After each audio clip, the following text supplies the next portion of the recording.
सामोपचाराचा मार्ग म्हणजे सगळ्यात उत्तम मार्ग. Money can do anything and can buy everything. पैसा एकदा मिळाला ना की सगळं काही मिळतं बघ. जरब ही बसलीच पाहिजे. पळी तो कानपिळी. ना साम ना दाम ना दंड शक्तिशाली. सर्वात शक्तिशाली आहे मॅनिप्युलेशन बेबी, मॅनिप्युलेशन.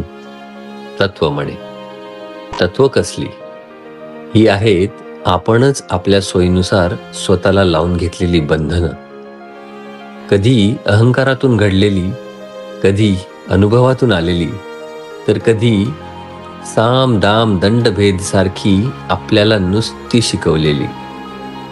पण जेव्हा स्वार्थ ही चौकट ओलांडून आडमार्गाने किंवा पायवाटेने जायला लावतो, तेव्हा कोलमडते ही तत्वांची चौकट.